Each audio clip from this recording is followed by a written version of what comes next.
Presta atenção neste número. A cada 10 minutos, uma criança ou adolescente é vítima de violência sexual no Brasil. É um dado alarmante e, infelizmente, real e pode ser ainda maior. Por isso, o Maio Laranja é uma mobilização nacional para chamar a atenção para o abuso e exploração sexual de crianças e adolescentes. Uma campanha de conscientização que busca romper o silêncio, incentivar a denúncia e, acima de tudo, proteger quem mais precisa da nossa atenção e do nosso cuidado. A psicóloga Amanda Fernanda Zambonini é nossa convidada para falar sobre esse assunto. Amanda, muito obrigada por ter vindo. Agradeço. Você trabalha diretamente com isso pelo município. Explica um pouquinho o teu trabalho. Boa tarde.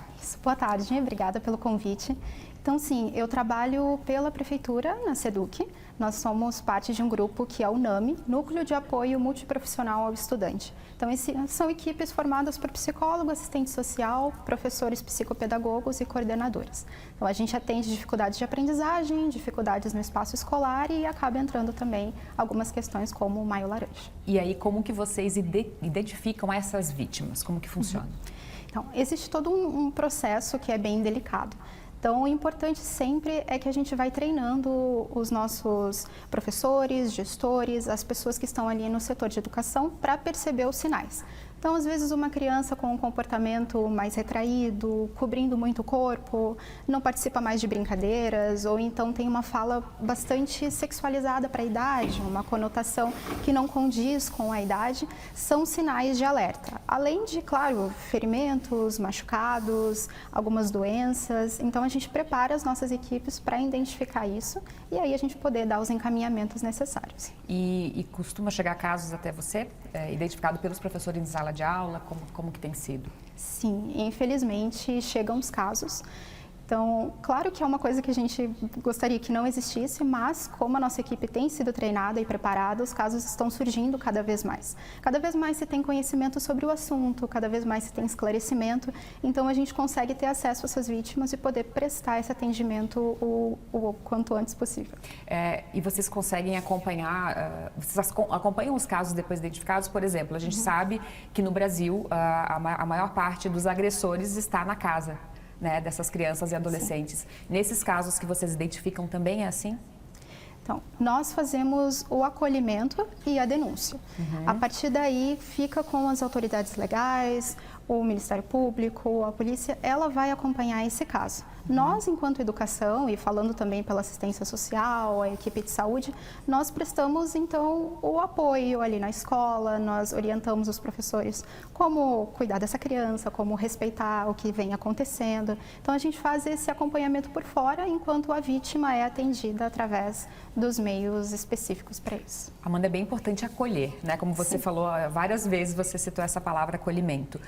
Como é que vocês orientam os professores, os educadores e até para a gente, como população em geral, saber como fazer esse acolhimento? Então, nunca é fácil receber um relato desse, a gente sempre deixa bem claro, né, que é difícil. Então, o primeiro passo é respirar bem fundo, acalmar, até para poder passar essa segurança para a vítima, né? Então, a gente passa esse apoio e aí, logo em seguida, já trazer essa vítima para um espaço seguro, reservado, que ela se sinta à vontade para falar sobre o que aconteceu. É bem importante que a vítima possa narrar no tempo dela, com calma, que a gente não interrompa com perguntas, querendo saber detalhes e evitar também julgamento. Então, perguntas como, por que você não tentou fugir, não tentou gritar? Ou até, por que não contou antes? Ou tem certeza se aconteceu mesmo? São perguntas que machucam e violentam a vítima ainda mais. Então, o importante é ouvir esse relato, prestar apoio e passar para o conselho tutelar ou para a polícia. É bem importante. Quais são as consequências disso para essas crianças e adolescentes? Então, os impactos, eles, claro, dependem muito do indivíduo. Cada um de nós, a gente significa os eventos e os traumas de uma forma. Mas é bem comum a gente ver a longo prazo transtornos ligados à depressão, ansiedade, estresse pós-traumático.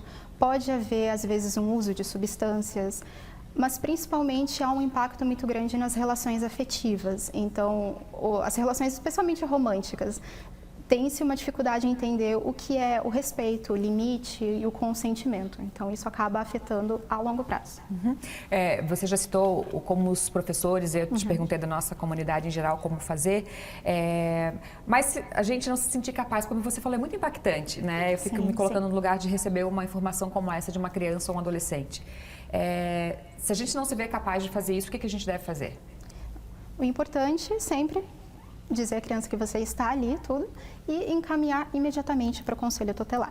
Caso você não se sinta à vontade para fazer essa denúncia pessoalmente, se identificando, ou caso haja uma dúvida, né, uma incerteza, é importante também ligar para o Disque 100, que é o 100, o número dos direitos humanos, e lá você tendo o nome da criança, a idade, o local em que ela estuda ou o endereço de casa, você já consegue fazer essa denúncia de uma forma anônima. Mas é bem importante passar essa informação adiante. Amanda, e mesmo que você não tenha certeza, né? Mesmo quando a criança deu certeza. qualquer sinal e que a gente não está sabendo lidar, procurar quem vai poder nos ajudar, Exato. É sempre bem reforçado que não é nosso papel investigar.